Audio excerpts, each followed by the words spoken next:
I think I have now read my biggest disappointment of the year. I'm really sorry. All I heard about this book were good things.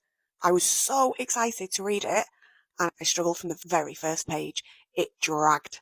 It felt so flowery with so little content.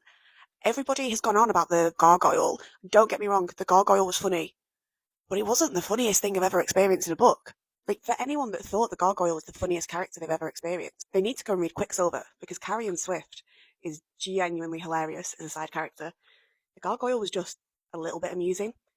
I have a major issue at the moment with authors, probably more correct saying publishers, are advertising books as enemies to lovers as a sellable trope.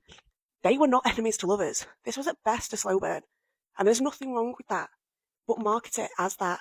I also think, to be honest, the spicy scene was completely gratuitous, was not needed. They could have taken that out, marketed it as a YA book, and it probably would have landed a little bit better with me.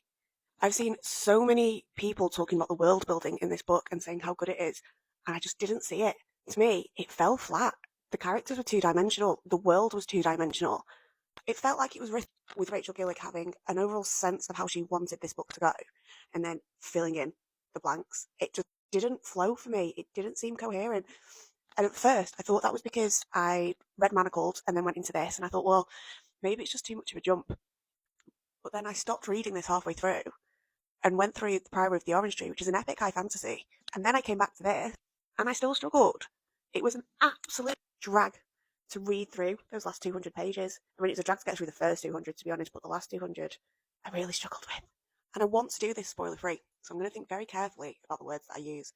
But there were multiple points within this book where something was set up to happen, and then it happened like 2 pages. There was just no nuance to the writing. There was nothing weaved into the story that, when you eventually added all the different pieces together, made you go, oh my god, of course that's where this was going. It was very much a paint by numbers, or that's how I felt anyway. Even the end felt like it was teed up very specifically in one scene.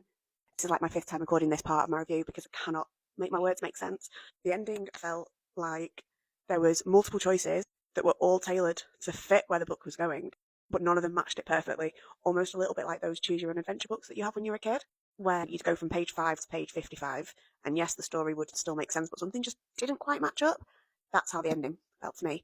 I'm giving this 3 stars. I will not be buying the second. Please, if you love this book, please tell me why in the comments. But also, if you're on my side, then please also join in the comments so that I feel vindicated. Thanks.